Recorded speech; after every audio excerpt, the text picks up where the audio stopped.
بسم اللہ الرحمن الرحیم۔ کیا کریں کہ ہمارے روح کو تقویت ملے تاکہ ہمارا بدن اس کے تابع ہو جائے۔ بس جو جتنا طاقتور ہوگا دوسرے کو اپنی طرف وہ راغب کرتا چلا جائے گا، اپنے تحت فرمان کرتا چلا جائے گا۔ تو ہمیں بدن کو اگر طاقتور کریں گے تو روح ہماری کمزور پڑ جائے گی، اور روح کو طاقتور کریں گے تو بدن اس کے تابع ہو جائے گا۔ میں نے بہت سارے مرد دیکھے ہیں جو میدان سے بھاگ رہے تھے، اور ہم نے کچھ عورتیں بھی دیکھی ہیں جو مردوں کو مرد بنا رہے ہیں۔ تو یہ کوئی ضروری نہیں ہے کہ مرد ہی آگے رہے گا۔ جس کی روح مضبوط ہوگی وہ سربراہی کرے گا، وہ آگے جائے گا، وہ ترقی کرے گا، وہ آگے بڑھے گا جس کی روح مضبوط ہوگی۔ کیا کریں کہ روح مضبوط ہو؟ آپ اسی مجلس کی سامنے کی مثال لے لیجئے۔ اس مجلس میں بہت سارے لوگ ایسے بیٹھے ہوں گے کہ جنہیں تکیہ، غلاف، گدا، مسند کے علاوہ بیٹھنے کی عادت نہیں ہے، لیکن جیسے ہی فرش اعضاء پر آئے جوتیاں اتار کر آئے ہیں اور تنگ ہو کر بیٹھے ہیں۔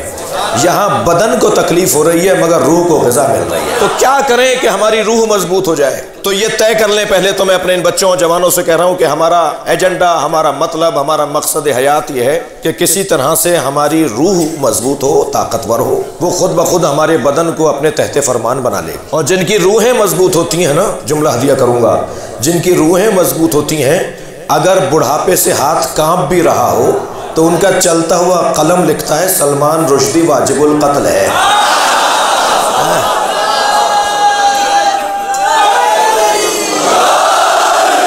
تو ایک جملہ پوری دنیا میں انقلاب بپا کر دیتا ہے۔ روح کو مضبوط بنانا ہے تاکہ ہمارا بدن اس کے تحت فرمان رہے۔ میں پھر ایک اور جملہ کہہ دوں کہ اگر بدن مضبوط ہوگا، طاقتور ہوگا، روح کمزور ہوگی تو نماز میں لطف نہیں آئے گا، جی عزاداری میں لطف نہیں آئے گا، جلوس آدھا کر کے لوٹائیں گے، تھک رہے ہیں۔ علم کا کہیں مسئلہ ہوگا تو یہ فراری ہوں گے، کراری نہیں ہوں گے۔ تو وہ جو بدن کو مضبوط کرتے ہیں وہ پھر آرام، آسائش، چین، سکون کو تلاش کر رہے ہوتے ہیں۔ لیکن جن کی روحیں مضبوط ہوتی ہیں تو پھر بدن تکلیف میں بھی ہو تو ان کے اوپر کوئی اثر نہیں پڑ رہا ہوتا۔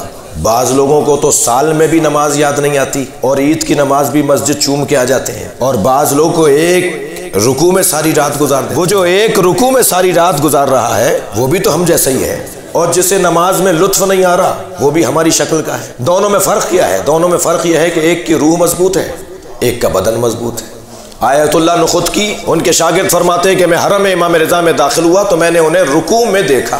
اول شب تھا، میں حرم مولا رضا میں زیارت کے لیے گیا اور نماز فجر سے کچھ پہلے تجدید وضو کے لیے باہر آیا تو حرم امام رضا کا پورا صحن برف میں ڈھک چکا تھا، چھپ چکا تھا، اور ایک برف کا ٹیلا مجھے نظر آیا۔